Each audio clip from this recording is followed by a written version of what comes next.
¿Cómo se gobernó China comunista durante la Guerra Fría? ¿Qué papel desempeñó China comunista en este conflicto? ¿Qué similitudes y diferencias existen entre el marxismo chino y el marxismo soviético?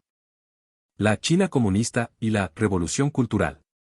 Después del triunfo de las fuerzas comunistas del Ejército Popular de Liberación, por sobre las tropas de los nacionalistas chinos, se instauró por sobre el territorio de la recién proclamada República Popular China, un sistema de gobierno comunista y totalitario, sujeto a las directrices de un partido único llamado el Partido Comunista Chino, PCC, cuyo líder, llamado Mao Zedong, controló los destinos del país durante los años que siguieron a la Segunda Guerra Mundial.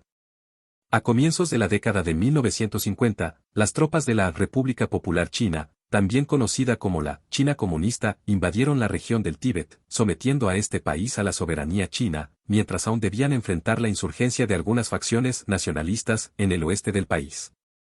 Mao Zedong implementó reformas modernizadoras de las costumbres chinas y fomentó la explosión demográfica del país, que pasó de tener cerca de 550 millones de habitantes en el año 1950 a casi 900 millones de habitantes en un periodo de aproximadamente 25 años.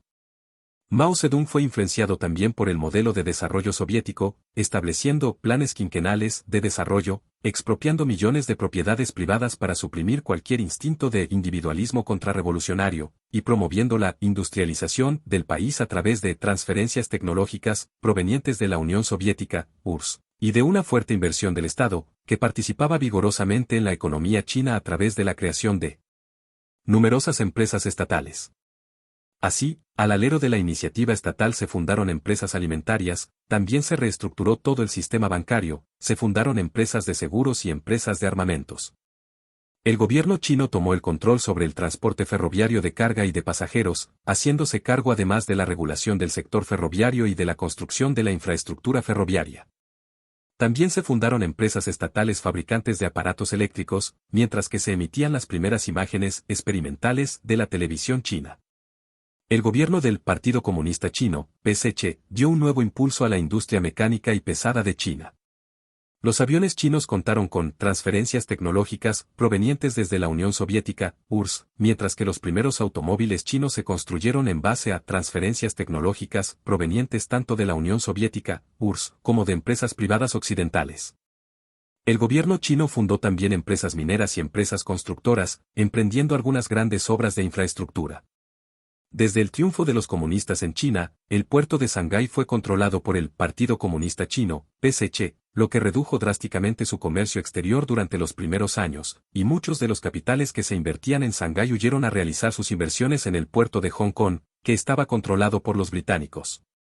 Por su parte, el territorio especial chino de Macao sirvió para el desarrollo de una industria de casinos de juegos en China. En materia social, hacia finales de la década de los 50 y frente a lo que Mao interpretó como las primeras señales de la decadencia soviética, el gobierno chino impulsó una serie de medidas de ingeniería social de gran escala conocidas como el Gran Salto Adelante, que colectivizaron la propiedad sobre la tierra a través de una profunda reforma agraria, además del impulso a proyectos intensivos en mano de obra, la que reemplazaría la necesidad de contar con grandes máquinas importadas. Y de la creación de las llamadas comunas populares, que obedecían a una reorganización administrativa de los vastos sectores rurales y que buscaban establecer unidades económicamente autosuficientes. Más allá del éxito o del fracaso de las políticas implementadas bajo el alero del Gran Salto Adelante, los cuales han sido ampliamente discutidos, lo concreto es que durante este periodo se produjo acero de muy mala calidad en las comunas, mientras que la productividad de la tierra decayó fuertemente, el país enfrentó varias catástrofes naturales, todo lo cual se sumó para propiciar una fuerte hambruna, que provocó la muerte de millones de personas, especialmente de niños. Mao Zedong renunció a la presidencia de la República y dejó el poder en manos de un líder comunista llamado Liu Shaoqi, quien liberalizó parcialmente la economía para hacer frente a la escasez de producción y permitió ciertas explotaciones privadas, además del retorno de los tradicionales mercados rurales y de la existencia de pequeños talleres artesanales. Los resultados de la política del Gran Salto Adelante provocó numerosas rencillas entre las altas cúpulas directivas del Partido Comunista Chino, PCC, las que no se resolverían prontamente.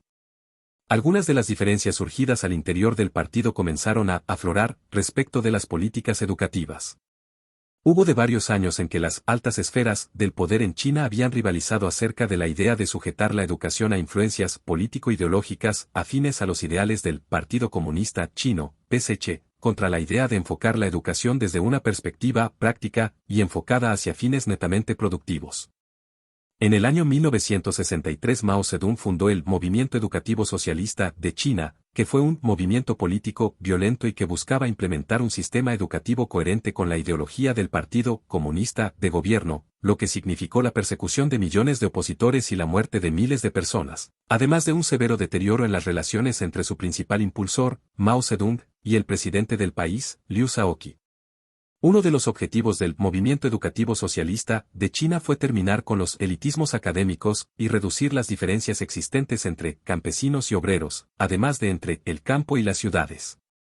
Así, muchos intelectuales fueron enviados a estudiar en los campos, donde fueron reeducados por parte de los campesinos locales, mientras que muchos jóvenes asistían a las escuelas por las mañanas, pero complementaban sus estudios con algunas horas de trabajo en las fábricas por las tardes. Mao Zedong continuó ejerciendo una fuerte influencia sobre el gobierno del Partido Comunista Chino, PCC, buscando preservar el comunismo a través de la eliminación de todos los elementos burgueses, capitalistas o tradicionales de la cultura y de las estructuras de poder en China.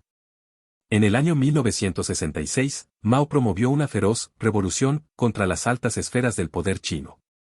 Miles de jóvenes chinos respondieron al llamado de Mao de formar guardias revolucionarias, a las que luego se incorporaron miembros del ejército y trabajadores urbanos, provocando una fuerte polarización y la multiplicación de luchas por todo el territorio chino. Altos personeros del gobierno chino fueron perseguidos y removidos durante la llamada Revolución Cultural China, incluyendo al presidente de la República Liu Shaoqi y a un alto funcionario llamado Deng Xiaoping, que tendría una gran influencia política posteriormente. Se promovió el culto a la personalidad de Mao, como parte fundamental de la Revolución Cultural. La Revolución Cultural se extendió durante varios años, sucediéndose varios episodios de masacres y provocándose la muerte de millones de personas. Se produjeron torturas, prisiones políticas, trabajos forzados, entre otras barbaridades.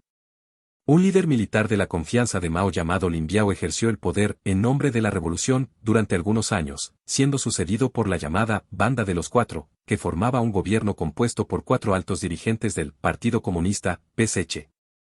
El país quedó paralizado y económicamente arruinado en medio de las luchas internas.